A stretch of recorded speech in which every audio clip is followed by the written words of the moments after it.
माया जाल वाली फिल्म जगत की दुनिया से आज हम उस कलाकार की मुलाकात आपसे करवाने जा रहे हैं जिसने 50 और 60 के दशक में बहुत से मशहूर कलाकारों के साथ स्क्रीन शेयर की। लेकिन कलर फिल्में आते आते वो कलाकार जूनियर आर्टिस्ट बन गईं। फिल्म जगत में अक्सर ऐसा ही होता है। यहाँ प्रमोशन की जगह डिमोशन होता रहता है। कोई पागल नहीं था। तो क्या मेरे साथ कुछ में कोई पागल था? ओहो, तो फिर ये किसके खून का असर है? दोनों के। आज पहली बार आई हूँ। घर में कदम रखते ही उसकी याद ताजा हो गई। बेचारी हमेशा कहा करती थी, अच्छा तो बहन अब हम चले।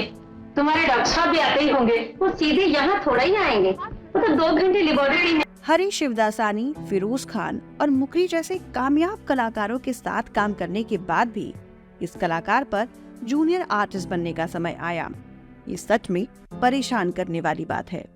दरअसल 3 हफ्ते पहले ही हमारे चैनल के दर्शक श्री राहुल कुमार जी ने सत्यरानी की जानकारी हमें दी थी, लेकिन इतने दिन बीतने के बाद सत्यरानी की वीडियो आ रही है।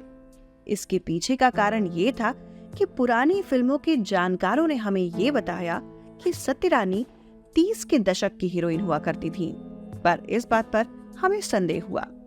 1938 से लेकर 1950 तक पब्लिश हुए फिल्म इंडिया के सारे मैगजीन्स हमारे पास हैं।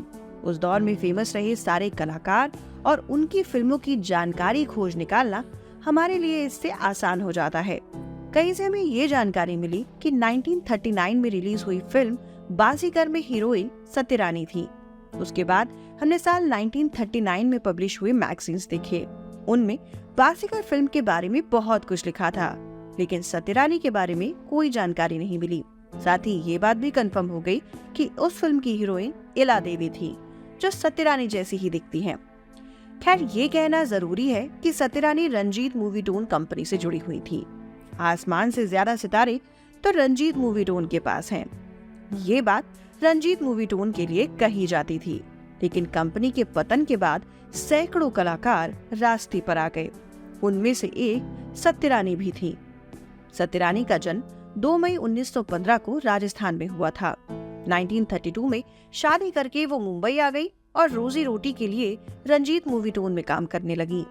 बाकी कलाकारों को देखकर सत्यरानी ने एक्टिंग भी सीख ली और इसी स्टूडियो में बनने वाली फिल्मों में काम करने लगी। आगे चलकर ढलती उम्र में उन्होंने माँ के किरदार निभाए। 1969 की जीने की राह फिल्म में वो तनुजा के साथ दिखी, तो वहीं 1975 में आजा सनम फिल्म में उन्हें मुकरी और फिरोज खान के साथ काम करने का मौका मिला। चंदू जा धूप में चावल ले आ, मैं अपने बच्चे का सदका उतार दूं। माँ सबसे की क्या जरूरत है? माँ जी, चावल के साथ नींबू और मिर्च मिलाओ ताकि नजर बराबर उतरे। अरे तू ज्यादा बकवास मत कर, जो मैंने कहा वो सुन।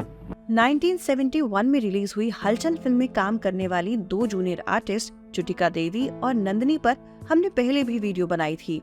इन जूनियर कलाकारों के साथ सत्यरानी भी इस फिल्म में थी। 1974 की इंसानियत फिल्म में सत्यरानी ने हरी शिवदासानी की पत्नी का किरदार निभाया। ऐसी लगभग 100 से भी ज्यादा फिल्मों में सत्यरानी दिख चुकी हैं। डिस्क्रिप्शन बॉक्स पे कुछ फिल्मों के नाम आपको जरूर मिल जाएंगे। बाकी आखिरी में ये कहना चाहूंगी कि सत्यरानी ने 80 के दौर तक फिल्मों में काम किया था। 1985 की रामकली फिल्म में सत्यरानी भगवान दादा के साथ दिख चुकी हैं। आज 2 नई नवीनिया कौन है? बड़ी बहू जी, जवाब दो हवालदार जी। अरे हवालदार तो मेरा रुतबा है। आखिरी दौर में उन्हें डायलॉग नहीं मिले, लेकिन कुछ सेकंड के लिए उनका चेहरा जरूर दिखाया जाता था।